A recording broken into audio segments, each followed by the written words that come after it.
Welcome back, everybody. Thank you for joining me here today so that we can discuss Kraven the Hunter. So this movie stars Aaron Taylor Johnson as Kraven the Hunter, the titular role, of course. So this is kind of like an origin story. And if you've ever wondered, like, what Sony's vision of why Kraven is, this ultimate hunter, ultimate killer, unkillable, menace, it's daddy issues. His father, played by Russell Crowe here in an immaculate role. His dad's a gangster. He's got a troubled, inconsistent relationship with him, and it ends up kind of like, triggering these things, and then events happen, feelings get hurt, opportunities are taken, opportunities are missed. I don't really know what else to say because the story here is like paper thin, to say the least. I thought it was a really disappointing story, so I don't even know how to stretch it out to like a minute long, so here we are. I did not like Kraven the Hunter. I love Kraven the Hunter from the old school comic books. He looks like a outlandish B-level professional wrestler. I love the outfit. I love the vibe of the guy.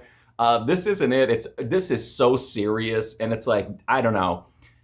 It doesn't feel like a comic book story at all to me, which is fine. If you want to take a comic book story and turn it into something that's a little more like, grounded or whatever, but I didn't care for this. And when they did go with the comic book stuff, I thought it worked okay. Some of the action scenes are enjoyable to watch. I did really like the visuals. I thought the dark visuals were really nice here. Obviously, it's very well funded. The production values are very high. There's some horrible special effects as far as CGI, but that's kind of just something that goes along with these comic book, this era of comic book movies. I wanted to like this because I really like the Kraven character, and they made a big deal, Sony did, of going out of their way to say that, like, this is a standalone movie. You don't need to watch 10 other movies to understand it or to whatever, and I can see that. I mean, there's really not a lot here to understand. It's a pretty thin story. Aaron Taylor Johnson, not what I envision as Kraven. I thought he was okay, but it just didn't really click for me as him being like an engaging, interesting character. Probably the highlight for me, honestly, besides the visuals and just kind of the atmosphere of like the darker edge of the movie, is Russell Crowe, who's hilarious here. I'm always like Russell Crowe movies from this like time period in his career.